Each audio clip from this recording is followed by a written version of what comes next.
7 or 8 years ago, entertainment was thriving, with an array of compelling shows pushing boundaries, redefining characterization, moral certainty, notions of antagonist and protagonist, visual style and aesthetics, and the very conventions of what we could safely take for granted when it came to life and death, fate and redemption, heroes' journeys, and narrative arcs.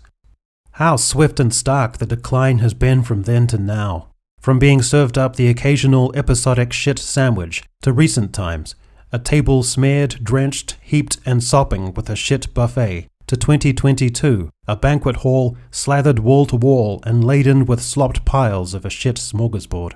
2022 was the year that firmly established the notion that it would be empowering to see something on screen, could take precedence over why it should be on screen. That being in service of representation or social boundary pushing took precedence over whether something should be in service of the story. It was the year when watching something, or even watching it twice, didn't necessarily have anything to do with appreciating originality and quality, and could be more an expression of solidarity with the viewer's identity politics, and despite the identity politics of others. 2022 was a year of unprecedented recycling. Disney spurted out an explosive diarrhea of Star Wars content, the shows so constant they almost overlapped. Star Trek content in live action and cartoon form, and Game of Thrones and The Lord of the Rings rehashed and playing simultaneously. 2022 was the year in which fan baiting became a common practice, a form of marketing used by producers, film studios and actors with the intent of exciting artificial controversy, garnering publicity, and explaining away the negative reviews of a new and often highly anticipated production. 2022 saw this practice emerge and be expressed with soulless indifference to the perspectives in the culture war, in favor of a kind of base exploitation of the energy and swelling of the clash itself. 2022 was the year colorblind casting went from a practical, quota-abiding thing on the fringes to the accepted norm. The most surprising thing being not a brief conversation in the culture about whether colorblind casting makes sense in any and every context, but that there was virtually no conversation at all. It just happened and became conventional. 2022 has been the most feminist-empowered year in Hollywood's history, much of it good, but a great deal of it on-the-nose, indulgent girl-boss empowerment. Petite actresses pretending to overwhelm obliging groups of muscular stuntmen has become stock standard and unquestioned. 2022 was the year that produced arguably the worst female character in the history of cinema. This doesn't mean worst as in most dumbly conceived and silly, and it doesn't mean worst in the sense of most severe antagonist, like Nurse Ratched in One Flew Over the Cuckoo's Nest, or worst character as in the most despicable, such as Dolores Umbridge, who was played with twinkling irony and was thus, at a certain level, actually quite enjoyable. No, Galadriel is the worst female character in cinematic history because there is nothing likable about her on any level. She has no appreciable charisma or particular personality, no warmth, no flaws, virtually no capacity for growth, is defined by resentments. Her successes and brilliance often defined in relation to the inadequacies of men. She is grating and imperious, has no nuance, invites no empathy, is overpowered to the extent it renders the narrative inert of tension because there is little sense of stakes. Given the creatively empty show has rehashed an existing IP, her character is a younger version of an existing character, so nothing bad can actually happen to her. The ethereal grace of that existing character has obnoxiously and preciously been cleared out and replaced with a warrior swagger as part of the writer's vainglorious fantasy approach to modern notions of the heroine. And she, all in all, sums up everything contrived, indulgent, and provokingly ideological about modern Hollywood's sensibilities and creative malaise. 2022 was the year it became widely apparent that the trope of men ruling Hollywood isn't what it seems. Men still have the upper hand numerically in terms of professional roles in Hollywood. But think of the men. These aren't domineering 80s-style, suspenders-wearing, cigar-chomping moguls.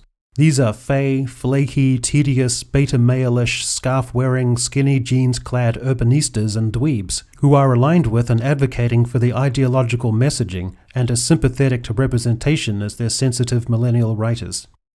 2022 was the year in which reviews became hyper-politicized and entrenched as the latest battleground in the culture wars. Many reviewers, feeling that a show relates to their own experience and ideals, are bound up in the prestige or fortunes of such shows, and will often let impulses to promote such content beyond its actual worth get the better of them. There are lots of people preemptively trying to inflate a show or film's percentages on sites like Rotten Tomatoes, posting in defense of the show and its themes, rather than entirely on the merits of its storytelling and character development. A recent example is She-Hulk Attorney at Law, with the online reviewers giving it a healthy 87%, but it only scraping in at a bare 50% amidst the wider viewing audience, for an astonishing differential of 37%. For The Lord of the Rings of Power, the establishment reviewers have given it a healthy 84%, for a crazy differential of 45%. In 2022, on aggregating sites, people, en masse, began to weigh in on entertainment in a way just as partisan and identity-driven as every other aspect of society. 2022 was the year Hollywood fully established the grievance cycle 10-step program. 1. A studio announces that it has brought on writers to develop a reboot of a beloved property from the 80s or 90s. 2. Before release, the studio issues announcements specifying diverse casting choices, coupled with preemptive declarations of solidarity with the cast. Weeks later, glossy spreads of the cast appear in The Hollywood Reporter and Vanity Fair, sparking moody online dissent. 3. The lazily opportunistic studio takes the opportunity to discredit criticism, insinuating that it is motivated by bigotry. 4. The studio then releases a teaser trailer forefronting elements of identity politics and representation, amassing 1 to 3 million downvotes on YouTube at a ratio of 20:1. 5. The studio's publicity is then partially offloaded to news outlets and social media covering the controversy. On cue, sassily encouraging articles appear in Slate and the Daily Beast, pushing back against the reactionaries who are trying to thwart progress. 6. When the content actually comes out, fans object to what they see as poor writing choices, sloppy scripts, a lack of magic or innovation, and cheap alterations to plot lines and characters. 7. Faced with an industry-specific lukewarm reaction, but a heavily negative, wider critical reaction, the studio cultivates public skepticism over the legitimacy of poor reviews. 8. It also compels reviewers to temper their criticism for fear of becoming associated with the toxic fandom. 9. The studio then checkmates the whole thing by having a fondly regarded legacy character, celebrity or two, make a public announcement of solidarity with the cast, an act that is decisive for the general public. And 10. Once the whole show is streamed and the carcass of the beloved property has been picked clean, the studio can then move on to repeating the whole process, leaving everyone disconsolate and with a bad taste in their mouth. There is some hope, however. There are genuine signs online of reboot fatigue, especially with the prospect of a remake of beloved 80s classic The Never-Ending Story, a prospect I went into in elaborate detail in a previous video you can link to from the end card.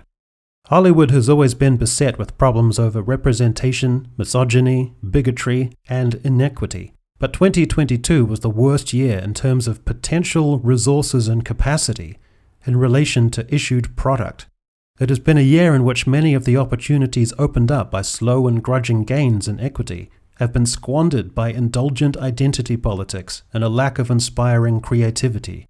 2022 was a year of fantasy without magic, of tarnished legacy characters and uninspiring new ones, of ideology and division.